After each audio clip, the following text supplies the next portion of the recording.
Friday, the 31st of July 2020, and I'm here with Peter Biagini, who's the Queensland Secretary of the Transport Workers Union. How are you, Pete? I'm very good. Yourself? I'm all right. That's very good.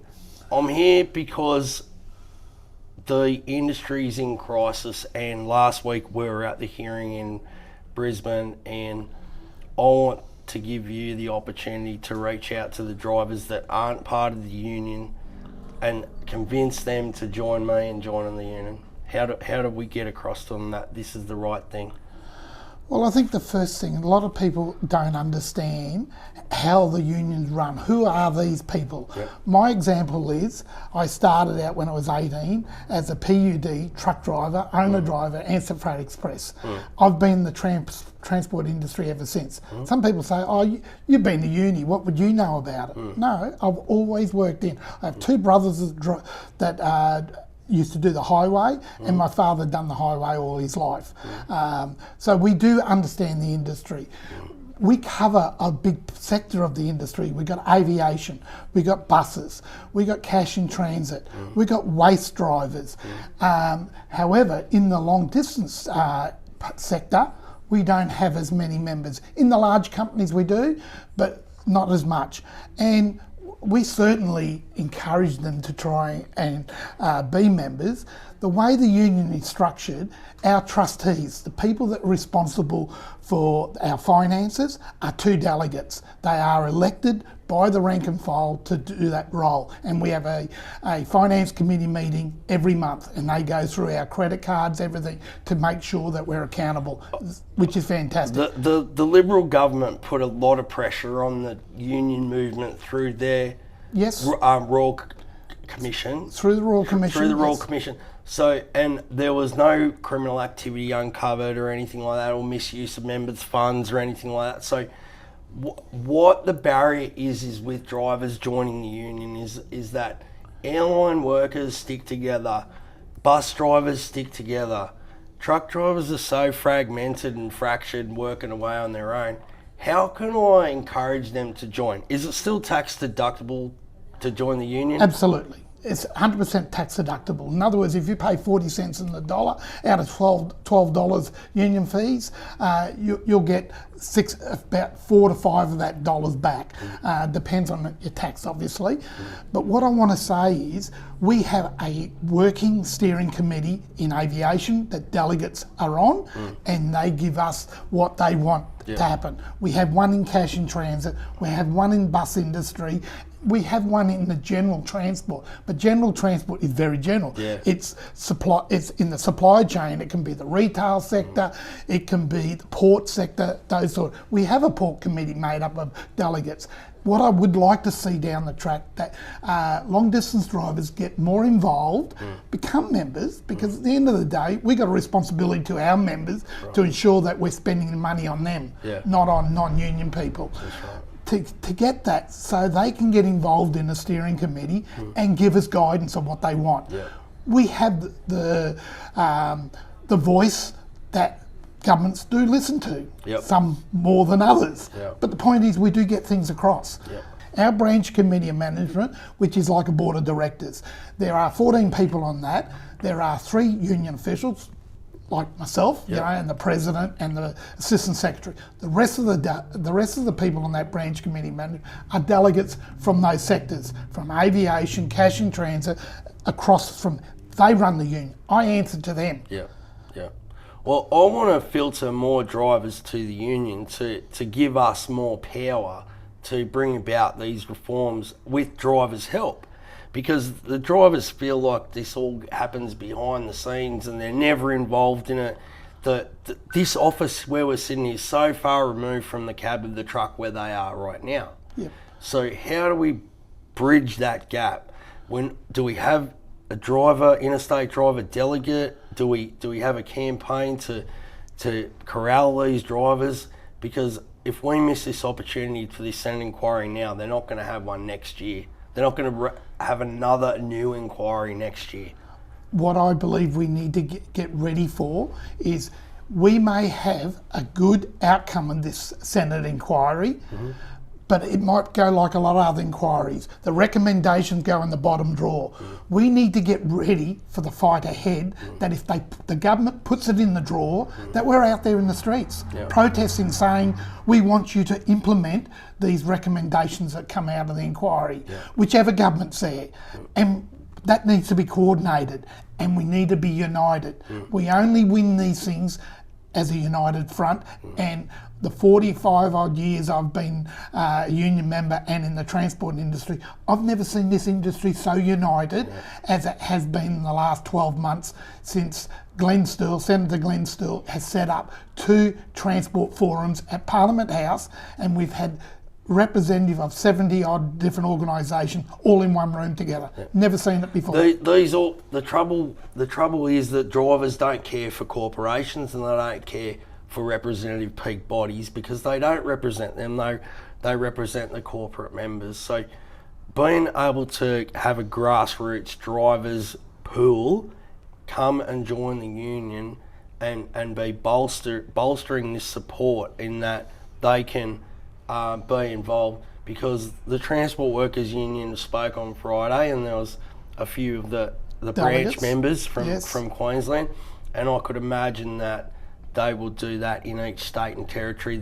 Each branch will have that happen in each of those hearings. So more than likely, the overwhelming majority of witnesses will be Transport Workers Union members. Absolutely. Because the Trevor Warner's a member, Robert Bell's a member, I'm a member, Craig Minns is a member, David Cullen, Neil Conway, yes, and yourself, yes, and they were all the representatives. But you might have heard when I give my opening statement, when I finished that, I said, now you need to hear from the people that are out there doing the job, and that's so important, and that's what we're about. When we had the Transport Forum in Canberra, I took some delegates along. It's so important that whilst we might be seen sitting in an office, but at the end of the day, we bring our members along to every chance we get to be a part of it. Well, considering that the day started with 3 drivers first, and before a corporate group, the QTA and the TMR and the Livestock and Rural Transporters Association. So we overwhelmed them with drivers' evidence that day, in that there was 6 or 7 of us together, and we're all members, but we all pushed our own agendas. So we went united and we went divided, and we all fought the same fight together. So when we put this through and we get all these guys, and if they don't act, what's the union going to do then? Because we need to start forcing the political pressure, bringing drivers to the union and get them to join up and strengthening the numbers and bringing this political pressure. When they do ignore us like they have every other time, how can we bring political pressure with industrial action? What sort of industrial action can the union really take? Industrial action, the laws have got our hands handcuffed behind us. It makes it very difficult, but that doesn't stop us from having big rallies like we did to try and get the RSRT in place, safe rates, for 20 years. You know, New South Wales got a whole heap of owner drivers, individual drivers, jump in their truck and drive to Canberra. We can do those sort of things, and they're the type of things we're going to need. But we need turnout of people. No good officials doing this. We actually need people actually doing the job. And we've done that many times before.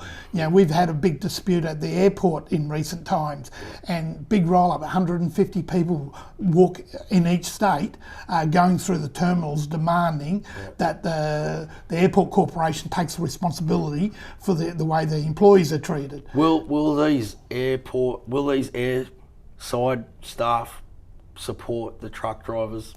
If we do take industrial action in the road transport sector, what's the chances of the cabin staff joining us in some kind of action, or is that too far gone now to expect that all the members of the union would go and join together in an action? That's a great question.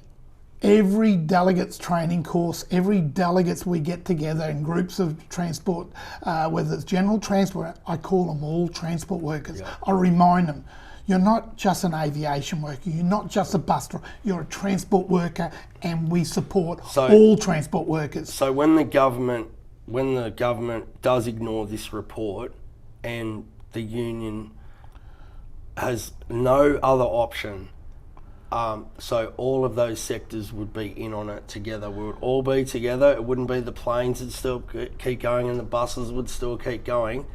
We could use that political pressure to implement these.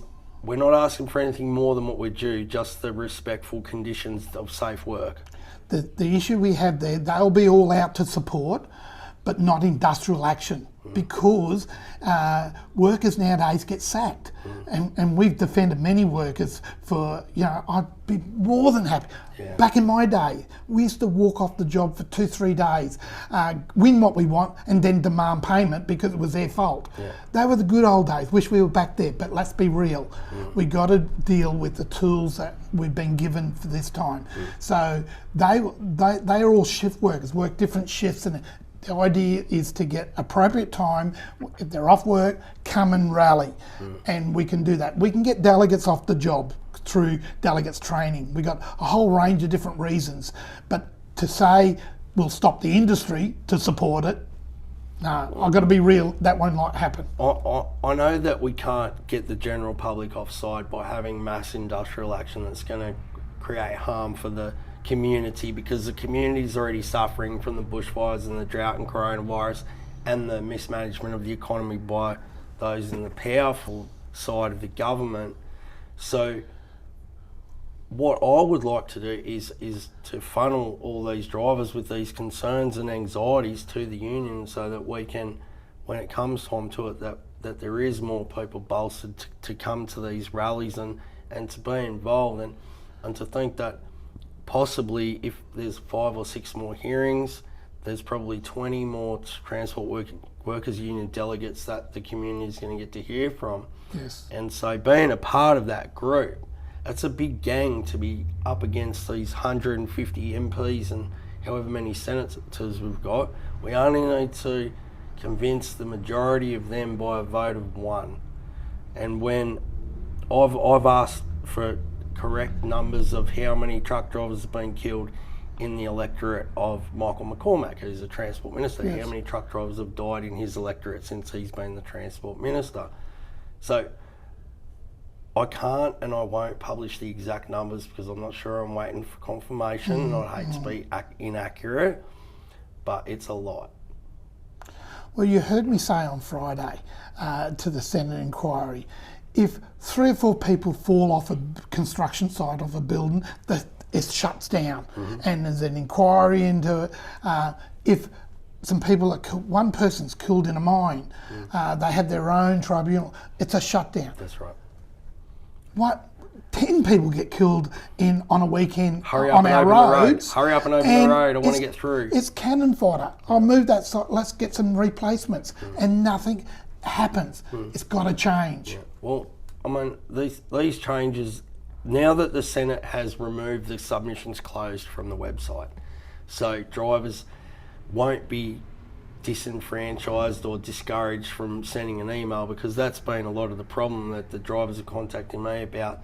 They go to the Senate website and it said submissions closed, so they wouldn't send their email, and that is part of the problem, is that a lot of the drivers didn't know that this inquiry was on. They still don't know that it's on, and because of the lack of media and stuff like that. So we need to get to these drivers and to their eyeballs and their ear holes and pass on the information while they've got 5 minutes on their break. Yeah.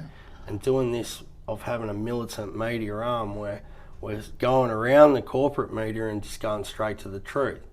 Well, the submissions may have closed, but there's public hearings. Well, drivers out there that got things that they want raised, Yep. go to you, go to me, or any other person that's going to front up in person, and they will raise your issue. I'm sure, because we all know what the issues are, and we're probably going to say them 10 times over, because it's not that complex to fix, and the issues are the same whichever state.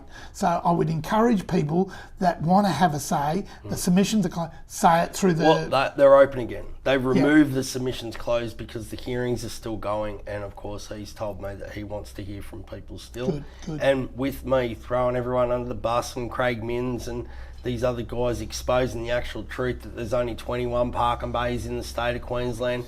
That's 5,451 trucks per bay. Well, you cannot manage your fatigue when you are sharing 5,500 trucks to a spot. No, exactly right. So, and while I'm not asking that they remove the requirement to comply with fatigue regulations when it's impossible to do so, when there's nowhere to stop, we need to get these drivers to speak up now, because the 2,000 parking bays are going to take many years to build. Even if they do one a day, that's 2,000 days. That's 5 years. It's too 6 far years. away. And so, in the meantime, we need to mitigate these risks by protecting these drivers with the legislative protections that we had before. Do you think I convinced them that road safety remuneration order number 1 and the protections in it are at least worth bringing back, even if you don't bring back a rate?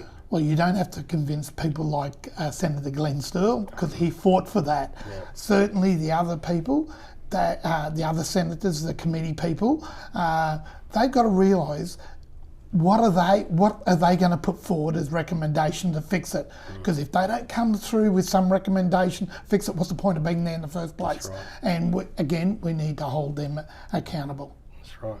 I copped a bit of flack from some of my friends about some of the comments I made to Senator Hanson, and I was very frustrated and stressed at the time, and it was very nerve-wracking to be in front of them.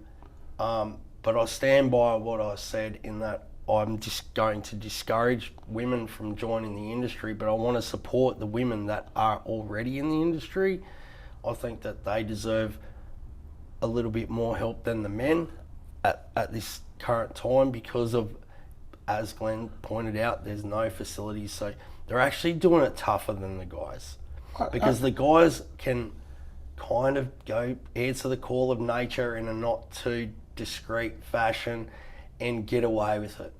But these ladies on the side of the road, they are put in a position where they could be photographed, they are likely to be injured climbing down a hill or hiding somewhere to get away from these, and these slips, trips and falls in the bush.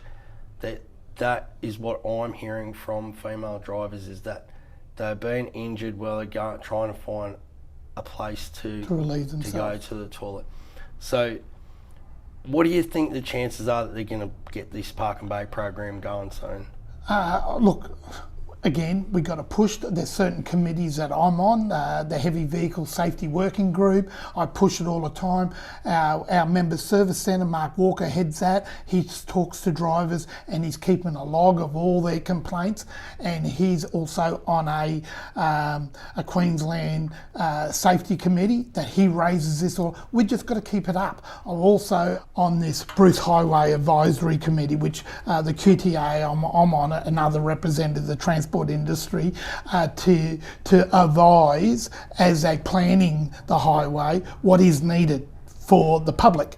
And why we're on it is because we want to ensure that there are adequate rest stops for trucks to be able to have their fatigue. And so there's a lot of these committees that we're involved with and pushing this issue all the time. When it comes to the women, I don't know if I want to discourage people in the industry, because the women are good fighters. Oh, yeah. You know, we find in workplaces they stand up, and they think something wrong, they'll stand up. It's a shame when we have to talk about this issue, because any worker should be able to have the amenities that they're required to do their job. And the more women that come forward, it gives us another platform to say, look, here's another example of another group of workers that don't have access to these facilities. By discouraging them, it's hiding them. Yep. Let's encourage them, stand up, get involved, and let's build those facilities. I actually thought that more women would make the job a better place, because women network. They shop, like they workshop with each other, they gather, they share information, and they work together in teams and groups very well. You can look at the Country Women's Association and all these other women-led associations that have got massive runs on the board, but truck drivers don't have the time to rally and get together. And I thought that the ladies at home would have time to get together and bolster the support of the men who are on the road, but they're looking after the kids. They're doing two parenting roles. Yes. They don't have time to do it either. So why don't the TWU just fix all these problems in the industry, like the award?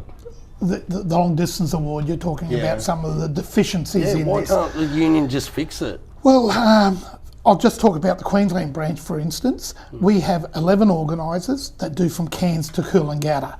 We have 2,200 workplaces we've identified on our data system, and 9,000 members with 11 organisers. That should say something in the beginning. We have 2 industrial officers, we have 2 comms people, and we have admin people. So the more people think, well, I'm going to join the union because I want to be able to add to those resources. And that's what we do. We're a not-for-profit organisation that spend the money back into the organisation to keep growing membership and to make sure we fix these issues. So we're running cases all day long, and we've had a bit of a win with Rob Bell today, for instance. All day long we have these issues. We'd love to have a team of industrial people that we can be able to do a lot more. But you can only do with the resources you got. You can't put 60 tonne of freight on a vehicle that can only carry 24 tonne. That's reality. You need more vehicles.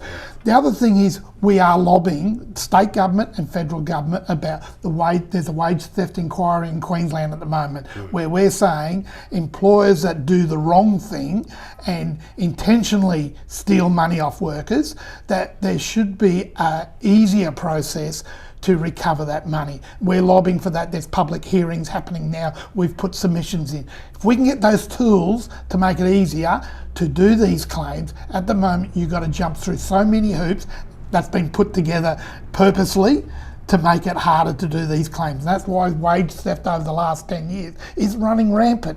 Because there's no easy access to do claims anymore. So these are the type of things we're doing to make it easier to deter companies from having a business model of cheating workers from wages. It's so common. It's one of the most common things, apart from the sleeping berths and the parking bays and the crazy drivers on the road.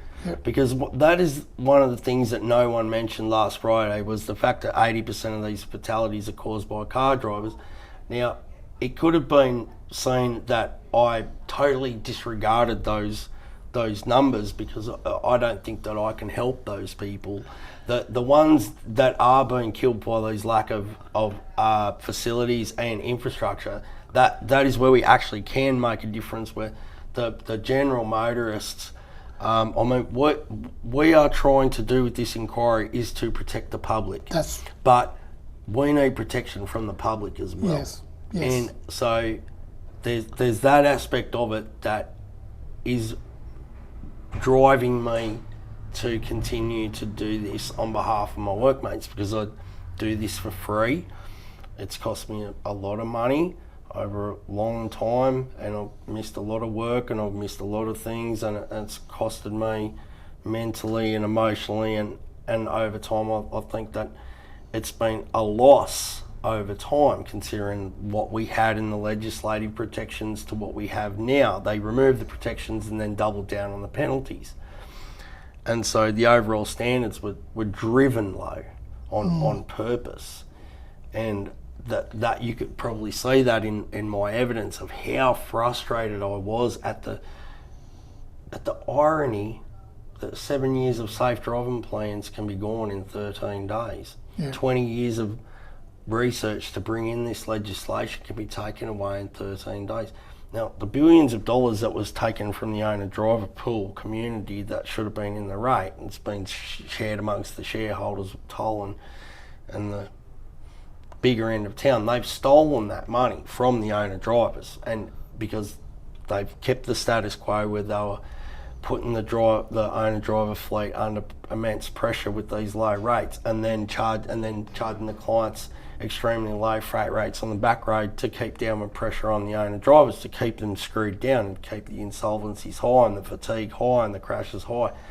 So 112 owner-drivers were killed in the 3 years since the repeal, and the argument that a lot of them gave me at the time was that owner-drivers are a lot safer than company drivers, but the evidence that I've collected is that that's not true, because these owner-drivers are under extreme pressure that employee drivers are not, because their employee drivers are protected by the award and the entitlements, and their employer has a reasonable motivation to not work their drivers past that legal protections. But these owner drivers, they've got skin in the game with money, they've got skin in the game with their house, they've got skin in the game with their children's education, the maintenance on the truck, getting home on the weekend, spend some time with the missus and that, and that is why that they are 20% of the fatalities.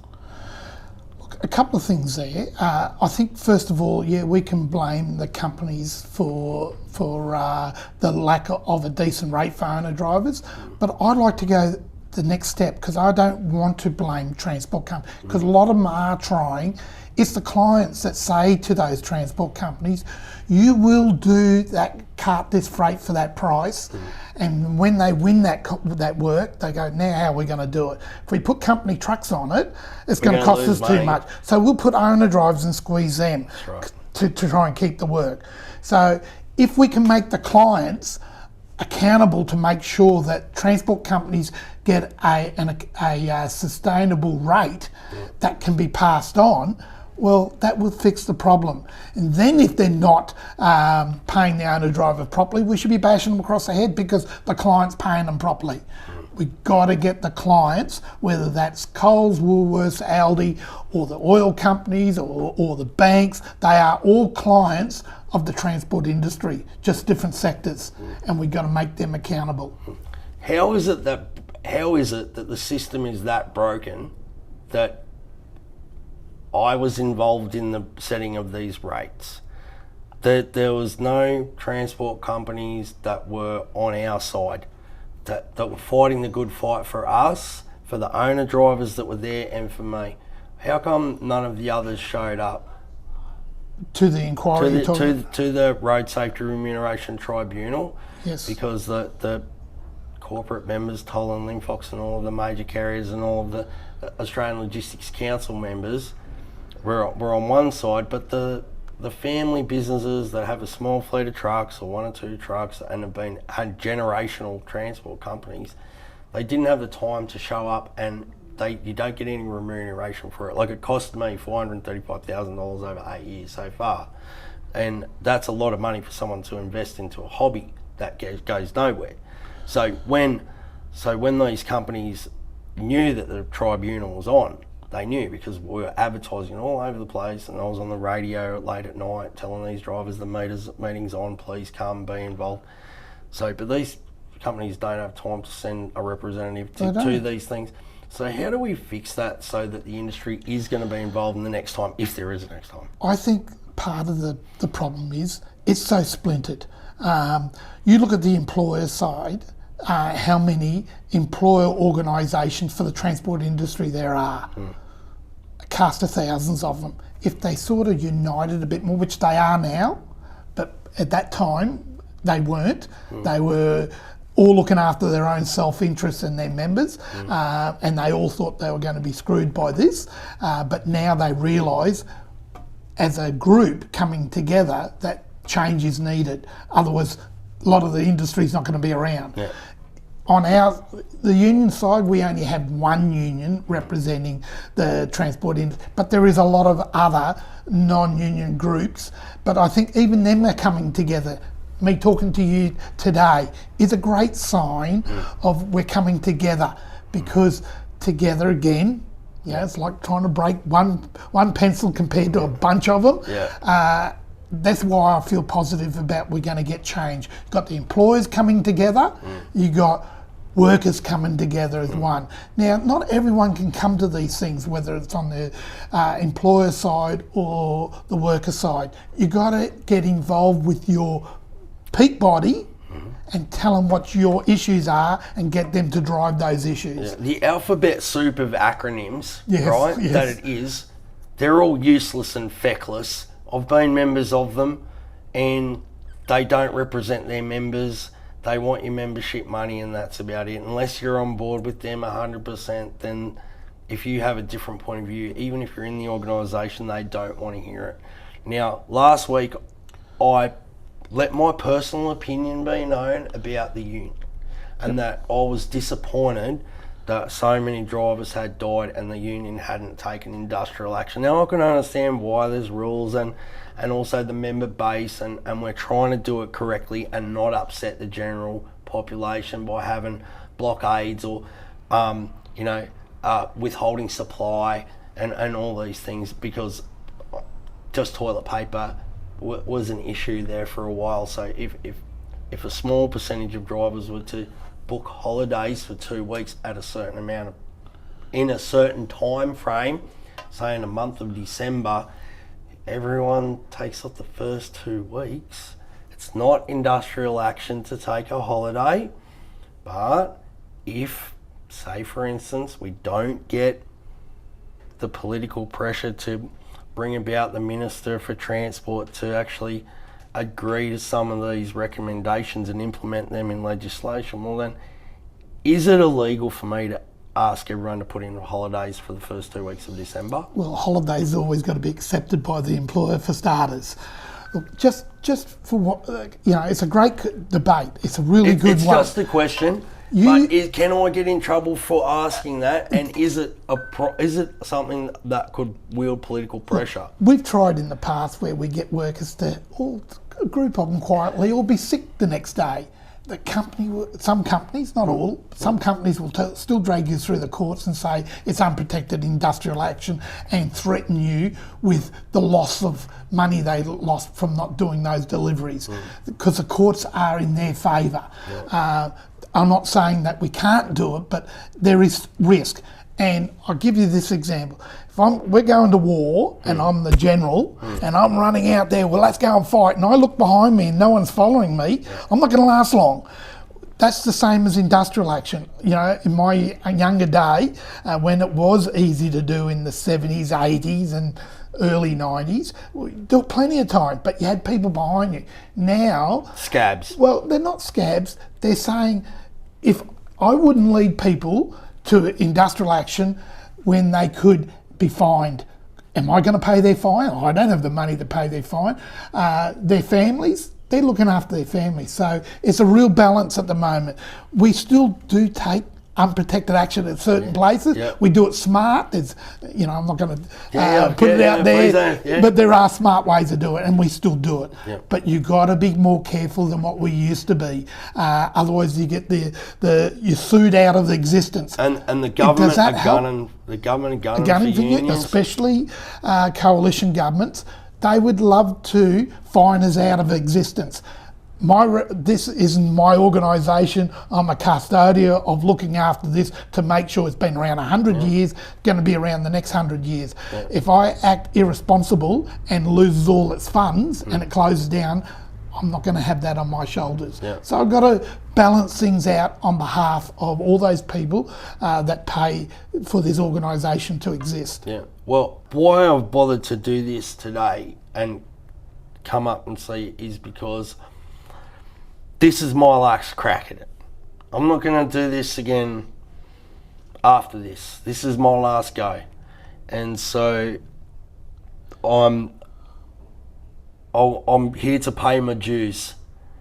And I want to bring as many drivers to the union between now and the end of this report so that we can show that there is an actual transport community and it's not just a few.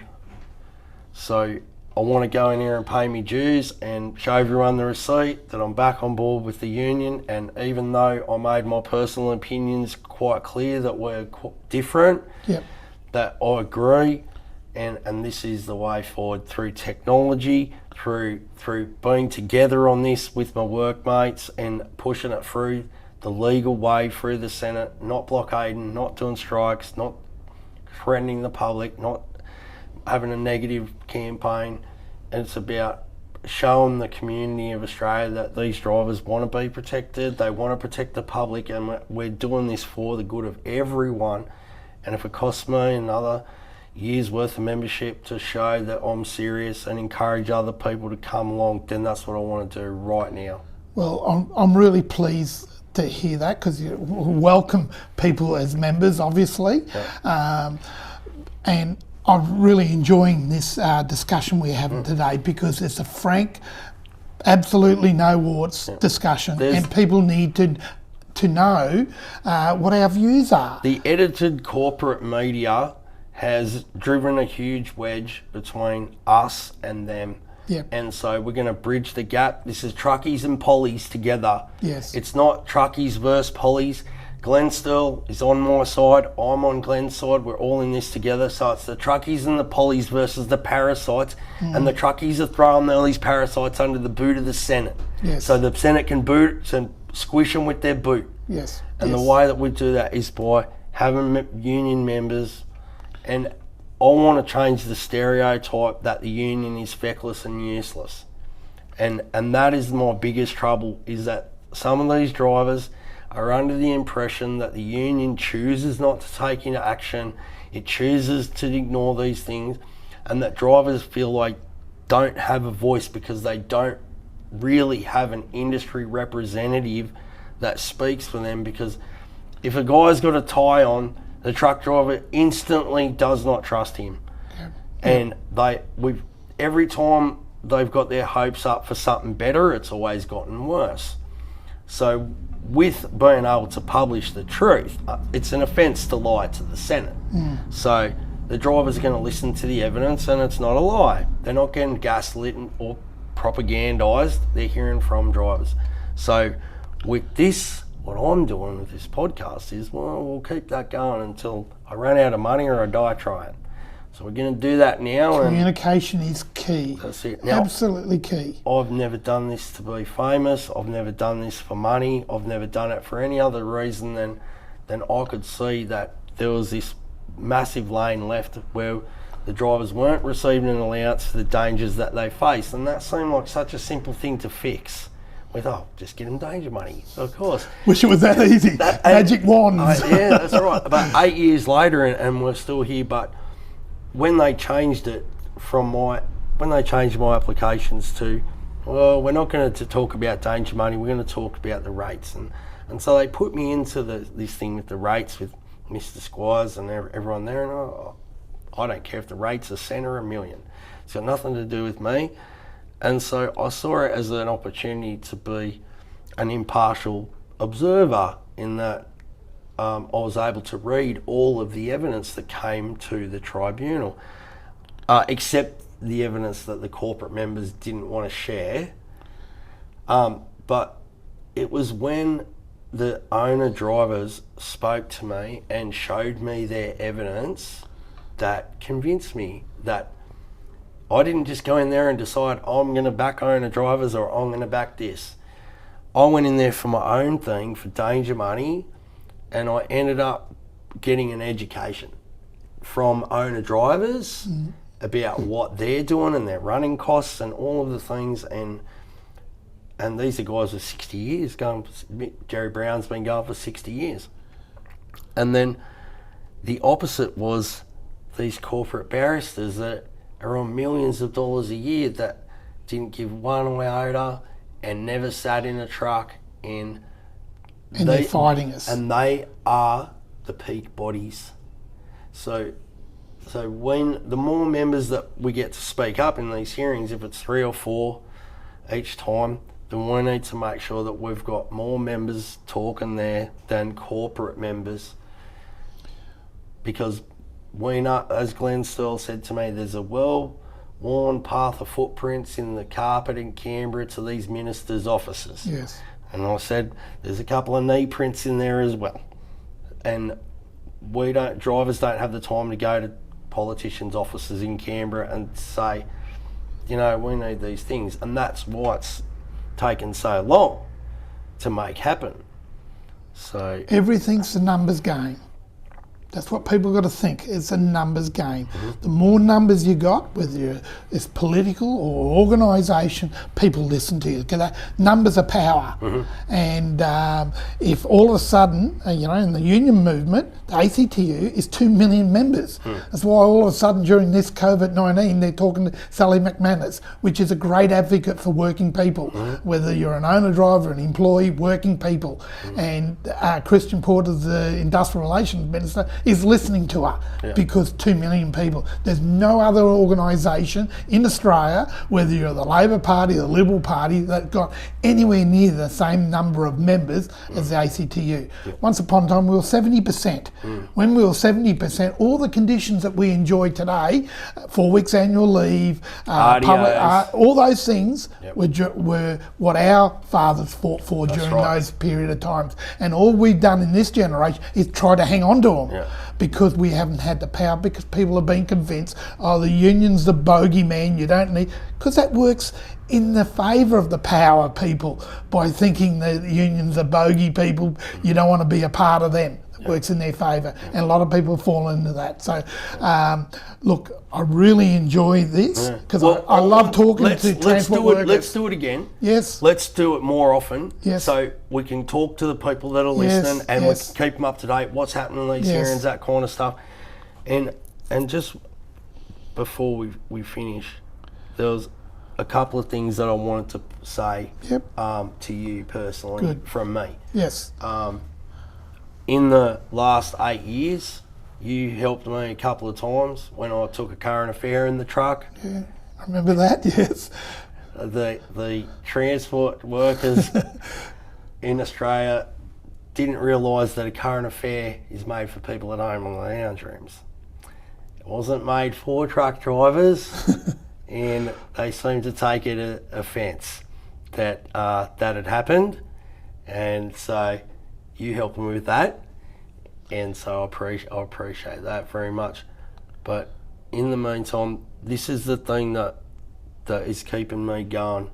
That the union bring awareness to the suicides of my friends, and it's something that no one except the union brought up, and Robert Bell brought it up that propaganda was used to fight against the road safety orders, that people would commit suicide, and that would be a reason to remove safety protections. At another time, I'd like to do a session on what we're doing about mental health. I'm very much involved. It's a very serious issue. And I take it serious, and it's another whole topic that we should talk about at another time. Yeah, I've spoken to Bet Phillips, who's the who's Victorian Truck Drivers Memorial, and she also does grief counselling for these things. So that conversation is on the channel for people to listen to, because, of course, a few of my friends have suicided recently, and it's one of those things where if you speak about it, it almost encourages other people to do it, because you're not... Bet's told me that you're not supposed to talk about method, and that takes away from the conversation. Got to talk about it. Got to have a conversation. Couldn't agree more. And that's what it's all about. If we have conversations, we are helping each other. Yeah. Well, I'm going to keep going, and thanks for your time. I'm going to pay me dues now, and we'll come back again next week or a couple of weeks. We'll get an update for the channel so people can know what's going to go on. I think Glenn Still said the second week of September for Canberra. But for Canberra, got him on video. I'm sure he's aiming for it, but Jesus, every day this COVID-19, this pandemic is changing things. I think there'll be probably going to South Australia, those ones where they can go if the border stays open. And I think the Canberra and Sydney and Victoria will be probably last until they're able. But that's the sooner the better. We want to get these messages out, and I want to thank you for all the work you do for transport workers out there. We're all in this to help people. We wouldn't be doing this if we didn't care about people. There are other things to do. That's right. Well, the thing about being a crash survivor is there's not much help. Once you survive, if you survive, you're on your own. And part of my recovery from my injuries is it has to be better. I have to make it better, because there's no point going back out and doing the same thing again. If we can change the conditions, I'm not doing the same thing over and over and expecting a different result. And that's part of my recovery, is once it's better, it's not so dangerous, my children aren't so concerned, my friends are happier, we've all got a better lifestyle, and that's what's important to me, because the flow-on effect, the trickle-down economics that they put on, and so that's why the complete frustration at the lack of infrastructure, the lack of all of these caring factors that drive a welfare outcomes. So I'm happy to join up and pay me dues again, make sure I'm up to date with that, and encourage people to join. I'm going to be asking them to sign up, and we're going to push them, and we'll see how many we can get. We can have another discussion down the track also about the Teamsters. Glenn's very much involved with it, the same as myself. We've been to some of their, we have good relationship. The TWU Australia has a very good relationship with the team. They are faced with the same things as us. And you know what? They have the same clients as us. So we've got to not just look at this around our country, we've got to look at this internationally through the ITF, and I want to talk about that down the track and inform your audience about, we've got to broaden their thinking, and it's all about education. We're all learning every day. The more we learn, the smarter we all get, and the more tools we got to fight a good argument. And you're never gonna, we've been doing this trucking game for decades, and we've never had an opportunity to have a channel like this. No, it's fantastic. Where each and every person that gives evidence to the Senate is going to be there. These conversations are all going to be there. People can disagree with you and I right now and comment, and next time we have this conversation, I'll bring it up. All right. We're never always going to agree with each other, but we can agree with the majority. That's what we always try to do. The majority is always right. But minorities, they got their view, they got their right, but they're not necessarily always right. Okay. All right. Thanks, fantastic. Peter. All right. Till next time. There we go. That's how easy it is. You just need to put your pin in, please. Okay. Oh, legit. Get the sticker and everything.